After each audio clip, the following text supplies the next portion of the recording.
Saludos, seguidores de Arrakis. Bienvenidos una vez más a Crónicas de Arrakis. Hoy nos sumergiremos en uno de los secretos más profundos y mejor guardados del universo de Dune. ¿Alguna vez se han preguntado por qué, al llegar a Arrakis, Paul Atreides fue recibido como un mesías? Además de esto, ¿por qué los Fremen tenían profecías sobre una figura salvadora de otro mundo que llegaría para liberar a su pueblo? ¿Acaso era una simple coincidencia? Prepárense para la verdad. Hoy vamos a desentrañar el misterio de la misionaria protectiva. En este video descubriremos el verdadero propósito detrás de las profecías que moldearon el destino de un planeta entero. Cómo una antigua hermandad manipuló religiones y creencias en toda la galaxia. El papel crucial de esta organización en la supervivencia de un joven duque, que llegaría a convertirse en el emperador más poderoso de la historia. Y finalmente, revelaremos el verdadero costo de este plan maestro. La historia que les voy a contar no es solo sobre profecías y mesías, es sobre la manipulación de la fe, la fragilidad de la verdad y el poder de las historias que nos contamos a nosotros mismos. Para entender el corazón de la misionaria protectiva, primero debemos mirar a sus orígenes. Mucho antes de que los Harkonnen y los Atreides libraran su guerra, mucho antes de que Pol Muad'Dib se levantara, una antigua hermandad de mujeres ya estaba tejiendo la red del destino. Ellas eran las Bene Gesserit. Las Bene Gesserit no son un simple grupo de monjas o brujas, son una fuerza política y social que opera en las sombras, manipulando los hilos del poder. Su objetivo principal es claro y aterrador en su ambición: guiar a la humanidad hacia un futuro que ellas consideran ideal. Para ellas, el fin justifica los medios, y esos medios, en muchas ocasiones, incluían la fe. Las Bene Gesserit entendieron un principio fundamental: que la fe es una herramienta increíblemente poderosa. Una religión puede unir a las masas, controlarlas y, lo más importante, prepararlas para eventos futuros.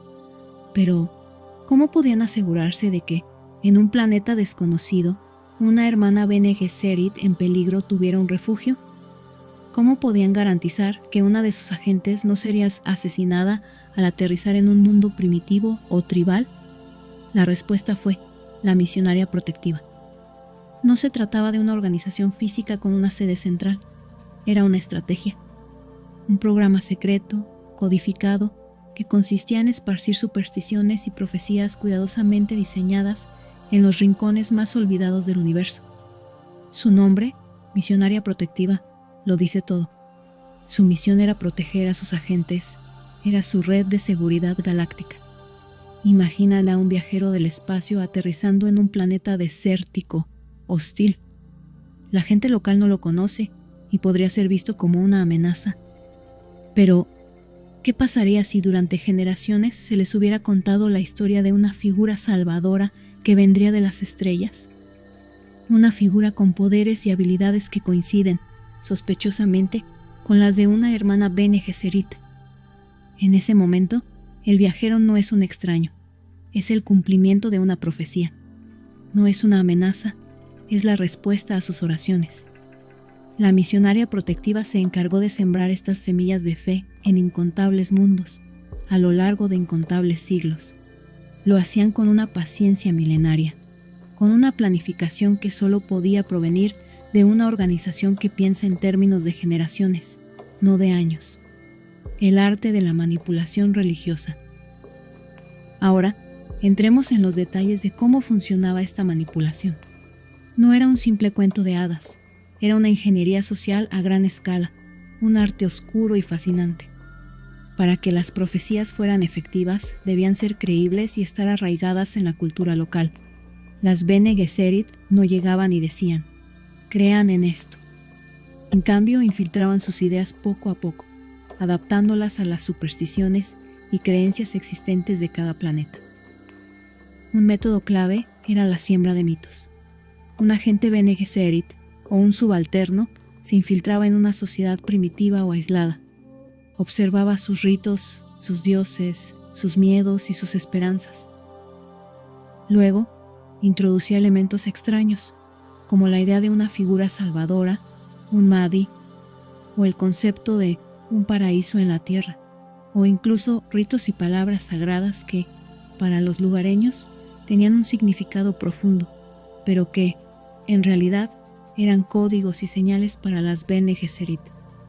Estas profecías eran deliberadamente ambiguas.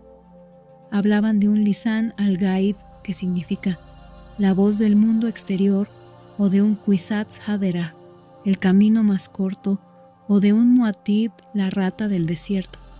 Los nombres, los conceptos cambiaban de planeta a planeta, pero el arquetipo era el mismo, un Mesías que traería la salvación. Pero había algo más. Las Bene Gesserit también sembraron en las profecías una serie de pruebas y señales que una de sus hermanas podría usar para identificarse. Por ejemplo, en algunos mundos, la llegada de la Salvadora estaría marcada por una gran tormenta o un evento celestial.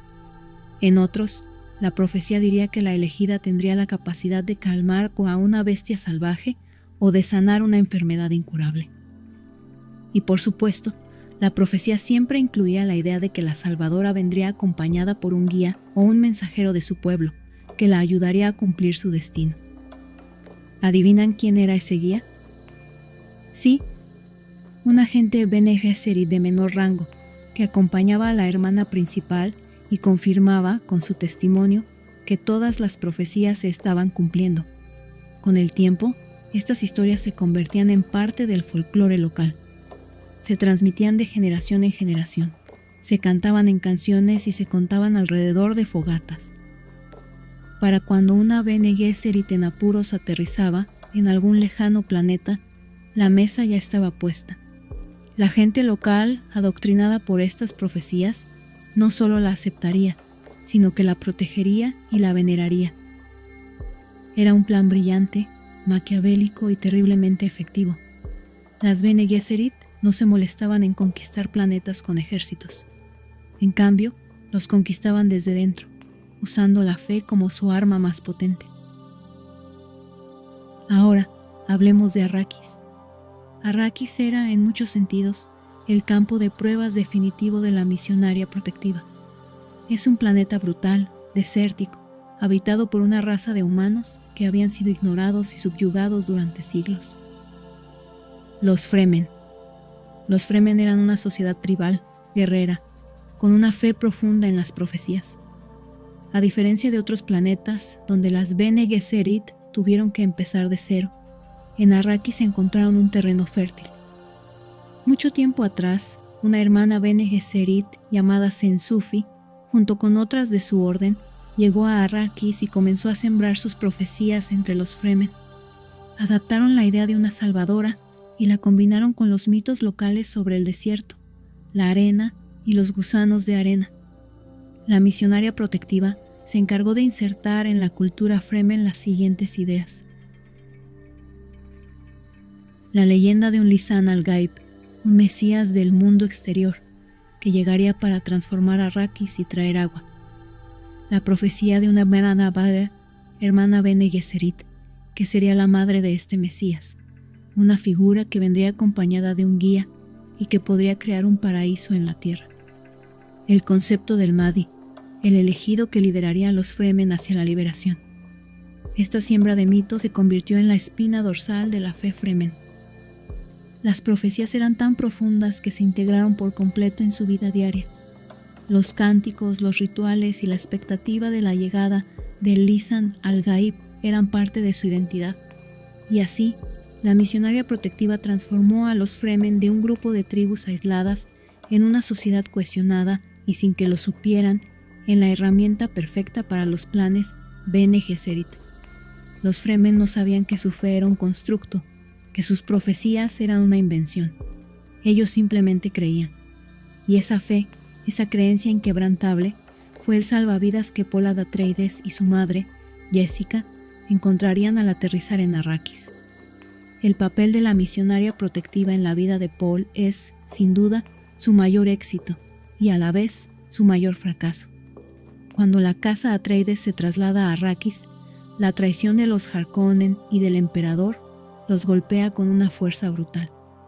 Paul y su madre, Jessica, se ven obligados a huir al desierto, al corazón de los Fremen. En cualquier otro planeta, sin un plan de la misionaria protectiva, Jessica y Paul habrían sido asesinados o esclavizados por las tribus del desierto. Pero en Arrakis, la situación era completamente diferente. Cuando Jessica, una Bene Gesserit, se encuentra por primera vez con los Fremen, el líder tribal, Stilgar, la reconoce. No por su nombre o su título, sino por las profecías. Jessica, con su entrenamiento Bene Gesserit, es capaz de usar su voz para manipular a los Fremen, y más importante aún, de identificar y confirmar los mitos que ya estaban plantados en su cultura.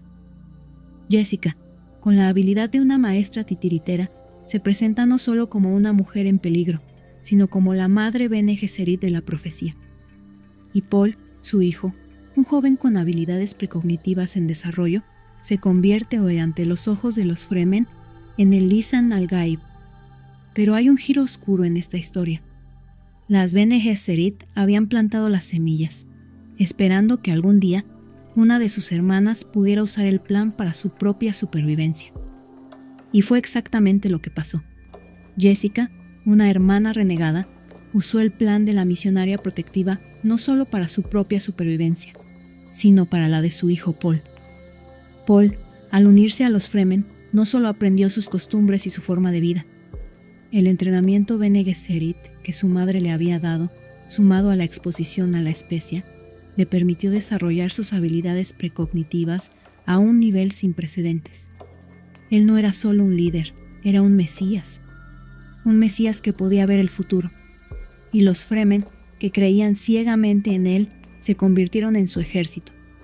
La misionaria protectiva, el plan para la protección de las Bene Gesserit, se había convertido en el catalizador para el surgimiento de un imperio liderado por un hombre que las Bene Gesserit no podían controlar. Paul Atreides no era el Kwisatz Haderach que las Bene Gesserit querían. Era algo más, algo que escapaba a su control. La misionaria protectiva les dio la herramienta que necesitaban, pero nunca imaginaron que esa herramienta se volvería contra ellas. Crearon a su propio Mesías, y ese Mesías los superó. La misionaria protectiva, diseñada para darles el control, les dio al universo su mayor pesadilla. El surgimiento de Muad'Dib, el profeta de Arrakis, el emperador del universo, fue la consecuencia no deseada, la reacción en cadena de un plan que, en el papel, parecía perfecto. Y así, amigos de Crónicas de Arrakis, llegamos al final de nuestra historia. La misionaria protectiva no era un simple programa, era el motor de la manipulación, la mano oculta que movía los hilos del destino. Su existencia nos recuerda que el poder no siempre reside en las espadas o los ejércitos, sino en las historias que contamos. Las Bene Gesserit, con toda su sabiduría y planificación, creyeron que podían controlar el futuro. Pero en su arrogancia, crearon las condiciones para que surgiera el único hombre capaz de ver todos los hilos del tiempo, Paul Atreides, un hombre que usó la fe que le dieron para librar una guerra santa en su nombre, una guerra que arrasó con planetas y derramó billones de vidas. El legado de la misionaria protectiva es un testimonio de la fragilidad de la verdad y el poder de una mentira bien contada. Nos enseña que la fe, cuando se manipula, puede ser la fuerza más destructiva del universo. ¿Qué nos depara el futuro de Dune? ¿Qué otros secretos ocultan las arenas de Arrakis? Si te ha gustado este viaje a través de los misterios de Dune, te invito a suscribirte al canal para no perderte ni una sola crónica de Arrakis. Déjame un comentario abajo, cuéntame qué otro tema te gustaría que abordáramos. ¿Qué otro misterio del universo de Dune te quita el sueño? Y por supuesto, no olvides dejar un me gusta si este video te ha parecido tan fascinante como a mí. Hasta la próxima, y que tus Sietch estén siempre a salvo.